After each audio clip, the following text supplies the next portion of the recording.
Hi everyone, it's Miss Bowie. Thank you so much for joining me for this week's art lesson. Today we're going to be talking about a water resist technique or a resist technique, and we're going to be using different materials. Specifically, we'll be talking about a watercolor resist and a crayon or a wax resist. So what does that mean? Resist means that it's not able to seep through.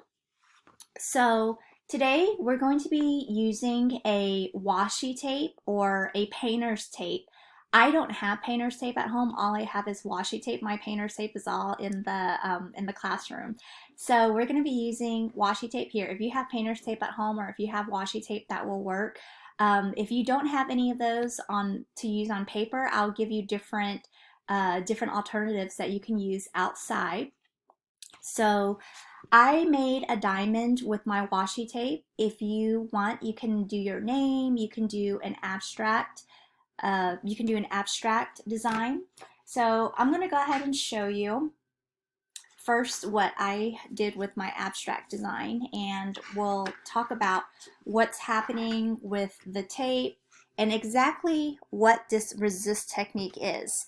So here you see I have in different sections, I actually used watercolor, and I'm actually going to use oil pastels. If you don't have watercolors at home, you can use oil pastels or crayon. This will still work on the tape.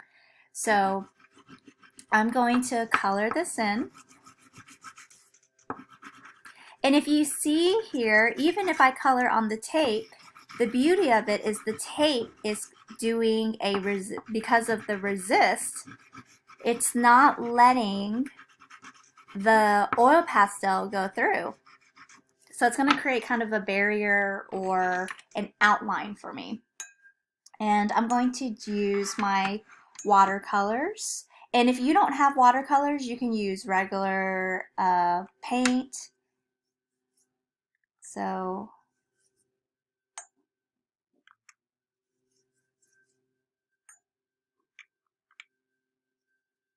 and when we take the tape off, you'll be able to see what kind of a mark that leaves.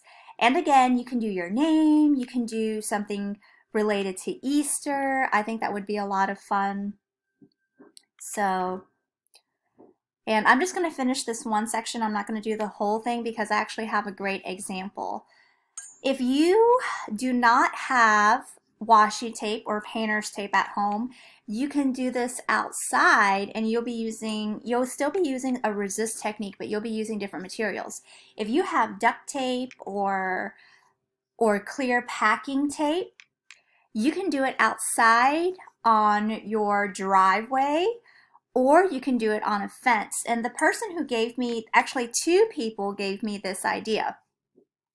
Two people gave me this idea for what you guys can do at home. Coach Teetsman and Miss Rice at our school found this idea, and it wasn't their idea either. They found it and they were so gracious to share this with me.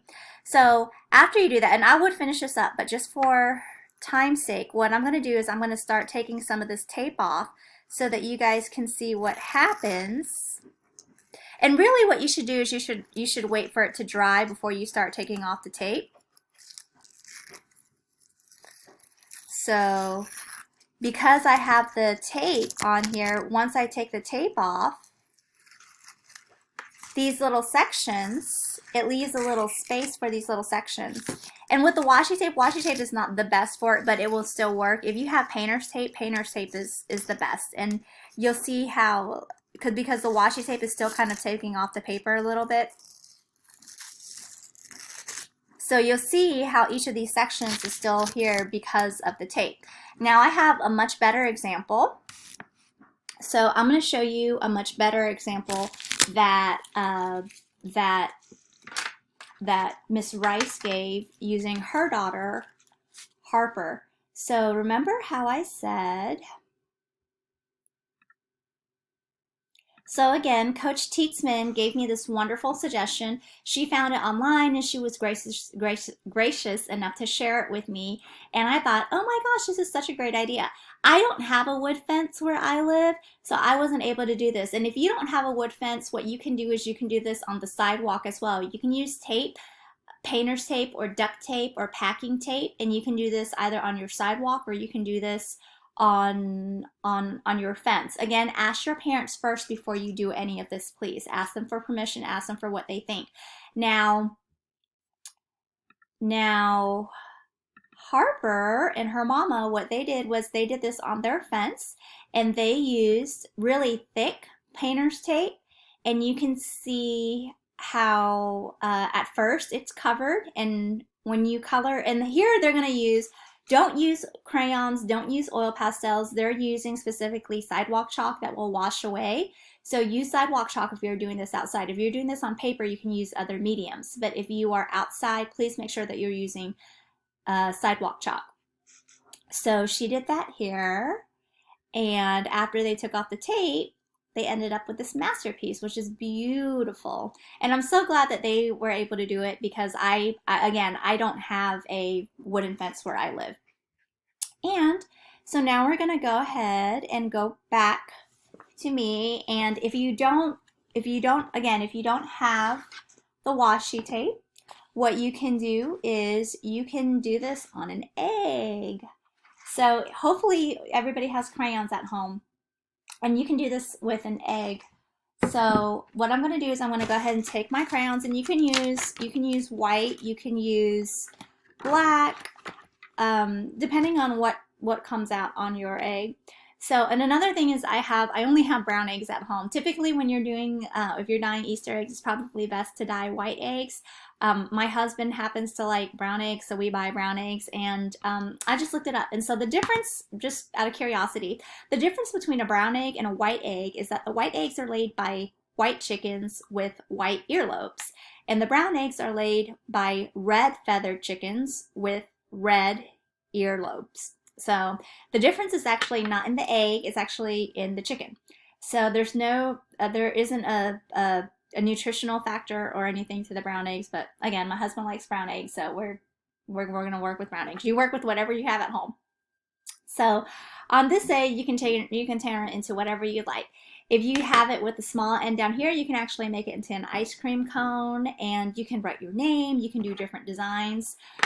Again, you could probably still use the tape to cut out different designs, or you can use the tape on here. So again, the technique that we're using is the resist technique, and this, again, you can do it on your sidewalk, you can do it on paper, you can do it on an egg for Easter. So I'm going to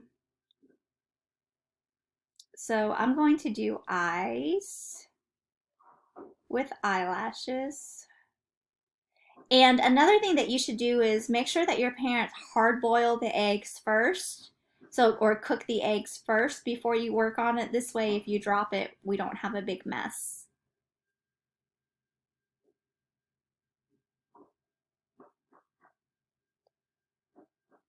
So I don't know if you guys can see that. Here we go.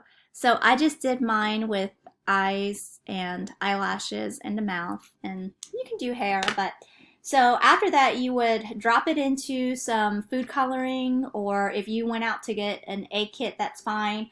And if you have the food coloring, or if you have the egg kit, what you can do is, if you wanted to drop it in, you can drop it in. If you just wanted to paint it so you have different sections, that's fine too. So I'm going to paint.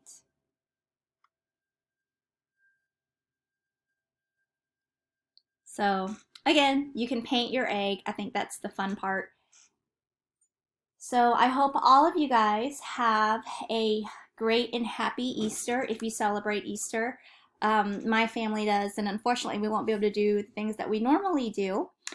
But I hope that you make the most of this time by creating beautiful art. Maybe if you do it outside of the neighborhood, it will cheer your whole neighborhood up and create a feel for Easter. If you have any other Easter crafts, I would be happy to see them. So again, please continue to send pictures my way. It makes me so happy to see you. It makes me happy to see your art. It makes me happy to see that you guys are being creative.